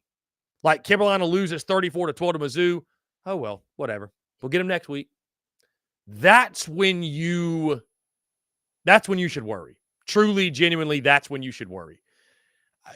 I think Gamecock fans are just passionate, man. They're loyal to a fault. They're investing their money, their time, their energy. You win 7 year one, you win 8 year two. I don't think, while I didn't agree with the 9 or 10 win folks, I think winning 8 was a fair expectation. Matching last year's win total, I think that was fair. I mean, even going 7-5, I think that was fair. I don't know that Gamecock. And here's the thing: like you're seeing other teams get the thing going real quick. I'm not saying win titles. I'm just saying be competitive. And it was complete malpractice what South Carolina did in the transfer portal this year. Like their lack of ability to get a running back, their lack of ability to get anybody worth a damn on the offensive line. And that's the thing, guys. When I say it's a pivotal offseason, when I say it's a pivotal portal cycle for Shane Beamer, I mean it. Because I tell you this, after this season, picking up an offensive lineman from an FCS school, it's not going to fly. Like, people aren't just going to go on social media and blindly support it because, Shane Beamer can do no wrong. Now it's going to be like, no. Go get some high-caliber talent. Go get some high-caliber players. Don't want to see nobody else from Mercer. Don't want to see nobody else from Charlotte. Don't want to see nobody else from Western Illinois. Even Yale. No. Go get some actual legit dudes. It's not just going to be about picking up bodies in the portal this year. It's going to be about picking up actual impact players. That's what it's going to be about. It's going to be about picking up actual impact talent. Guys who can come in immediately and make a difference. Because that's how you win in today's college ball. You win with the portal. You live and die by the portal. And so another lackluster portal haul, another offseason in which you're a loser in the portal, it could spell the beginning of the end for Shane Beamer, truly. That's how important it is, in my opinion. We got a text here as we close out the show. I don't think anyone's being impatient with Beamer. I think it's more so being fed up from being at the bottom of the barrel 3 years ago, and now in 2023, we're still at the bottom. That coming from Justin from Cartersville, Georgia. Again, it's one thing to take a step back and have an off season, but yeah, I think to be where you are, guys, 2-5, 1-4 in SEC play, and to look the way you do, that's what's giving Gamecock fans the most angst, and that's the toughest pill to swallow. So, guys, great show today, truly. Thank you all so much for tuning in. Thank you so much for engaging, for conversating. The beauties in the banter, truly, and the banter was at an all-time high today. So thank you all so much. I want to say thank you to JC Shurburtt for kicking off the show, him always taking his time. And, guys, let me remind you, by the way, all of our Low Country Gamecocks this weekend, we are watching the South Carolina-Texas A&M game as well as the full day of college football at Carolina Cigars in Hilton Head Island, South Carolina. My Low Country Gamecocks. Listen, I know South Carolina's 2-5, 1-4 the SEC. But if you like cigars, you like football, we're going to be hanging out, smoking stogies. Guess what, guys? Them stogies a smoke, win or lose. I'm going to be sitting there doing the post-game call-in show. I might light up a cigar just for the hell of it, man. Just for the hell of it, win or lose. You know what I mean? So we'll be in there doing the thing. Going to be a great time. Cannot wait to hang out with those dudes. Carolina Cigars, Hilton Head Island, South Carolina. All the details are on social media. I'll be getting there around 11 o'clock or so, guys. If you come out, there's a great breakfast spot right next to it. This bagel spot. You got to try it. You got to have it. then slide over. It's literally next door to Carolina Cigars. We'll be watching the game there. Going to be a lot of fun. We're actually embarking for Hilton Head late tomorrow. So TDC, that's another thing I forgot to update you guys on. TDC will rock Thursday, Friday, morning edition. We are going to go 9 to 11 a.m. Eastern on Thursday and Friday because of travel, because we've got things going on with our friends over at Carolina Cigars during the day. Going to be a lot of fun, so stay tuned for that. And guys, finally, check yours truly out on Tex Ags tomorrow morning at 10:35 a.m. Eastern, and we'll have David Nuno of Tex Ags on our airwaves on Friday to preview the game. So, guys, that being said, content bleeding out of the eyeballs, and truly appreciate each and every single one of you guys. That being said, enjoy the rest of your Tuesday. We will talk to you all tomorrow.